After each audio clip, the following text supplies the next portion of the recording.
let's take a look at how I define leadership and leaders. Okay?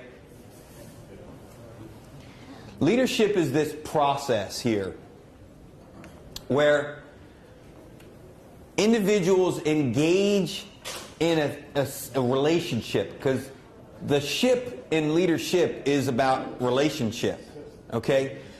In that relationship, you can take one of three approaches, and this is not just me, this is good research on this, is that people tend to take an authoritarian approach to leadership. So essentially, I take charge and I just tell you what to do.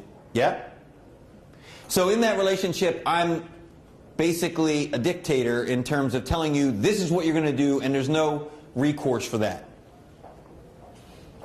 There are people who influence.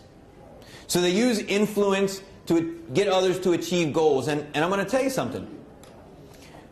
There are multiple forms of influence, as you know. We can hold your promotion over your head, which is a negative form of influence. We can hold personal influence over you based on charisma, which is your likability and your appeal. We can have an emotional influence over you where we cause you to feel something for a common good or feel sorry for a person. There are lots of different ways that we influence people, but influencing is a tactic that is used in relationships. And then there are individuals who love to collaborate. So if you look, this is the spectrum. This is just me telling you, and this is us working together. And that's how we go along, right? And so this collaboration is this engaging and uniting with others to achieve common objectives. That's why I wanted you to repeat that. And ultimately, we are working collectively. Now, the challenge with this, if you look at this spectrum, and it tells you it's me and not we.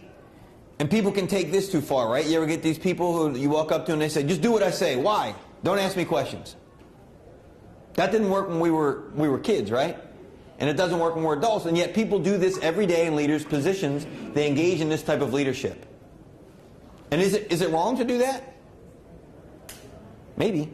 We'll talk about that. Sometimes. Collaboration, people also go the way opposite end on this. When people get into a collaborative mindset and they say, we have to collaborate, what that often means is that everybody has a voice and then no one wants to make a decision. So you're leaving out the decision part, and we feel like we all have to have something to say. When in fact, there's sometimes when we should just not say anything at all, and a leader should facilitate a process. This is more about facilitating a process where we invite input, but ultimately a leader has to make the decision, or a group of people that are tasked with making decisions, such as boards. Okay? Now, I'm going to tell you a couple different things. The first thing is, using authority is not always wrong. If we are in a crisis, it is very important that if the building is burning down, we don't ask how hot the flames are. We follow a leader who says, get downstairs now as fast as you can, and if we do that, the future is going to be brighter because, first of all, we're going to be here, but I'm going to do these things to take charge, and I need you just to do what I ask you to do in this moment because it's really important. I have a vision for us to follow, and if you follow it, we're going to be better. Yeah? In that case, it's not wrong to use authority over people.